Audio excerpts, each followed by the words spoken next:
When I originally started performing, I thought I was going to be a juggler.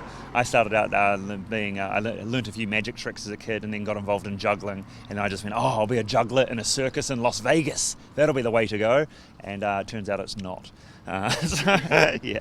So from juggling to circus sideshow to comedy and then just into this strange world of playing with people and things. It's just really, really fun. Yeah, it looks like a lot of fun actually on stage. Well, and again, because the show has the people coming up on stage and interacting, it's different enough every night for me that it's nice. So I get to have a new show every night.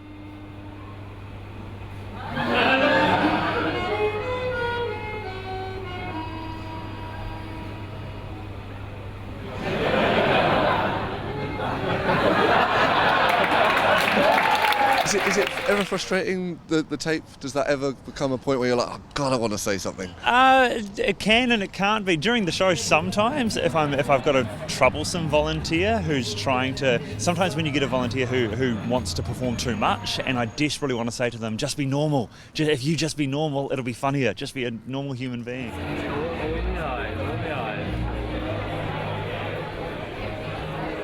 I've got the start of the show to sort of sit there and watch the audience as they come in, and there's a certain amount of kind of body language you're trying to see who's chatting, who's having fun, and then when you get them up on stage, people can instantly change character from when they are sitting, and it's just that weird thing of going, okay, you're not going to work, move on, next person, and just if I can quickly gloss over it, it's fine.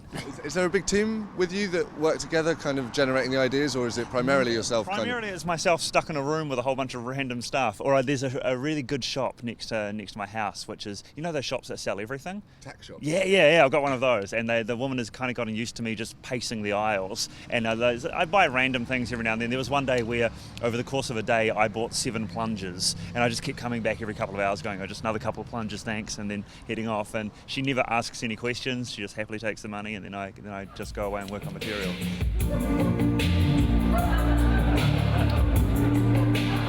Sometimes when you hear the music and you go, that's such an iconic bit of music, you have to do something with it.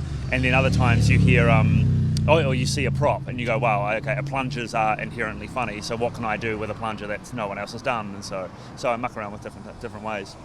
A lot of the time the material does grow from the audience doing things. Like when an audience member comes on stage, and like with the jokes that I do, I try and think out every situation possible, but occasionally some audience member will do one thing and I'll just go, that's so funny, that's amazing, and then I spend the next 3 months desperately trying to recreate that moment with trying to find a way, how can I influence another audience member to do what that first person did and then get the laugh. I think with this show, it's fairly universal. I think that's the coolest thing about it. Wherever I've gone, I've never had to change anything, and I think that's the joy of the show as well. There's no political thing, there's no current affairs in there. There's not even a storyline in the show. It's just a nonsense show of little sketches with a big ridiculous finale for no reason whatsoever. And so people around the world just associate to it. And all the music in the show, everyone knows it. It's really iconic music that everybody knows. And like I've done the shows in countries where English isn't the language there. So I've lurked backstage waiting and hanging out, and then I just hear the boy with tape on his face, and it's like, right, that's my cue, go do the show. And then it goes over all right.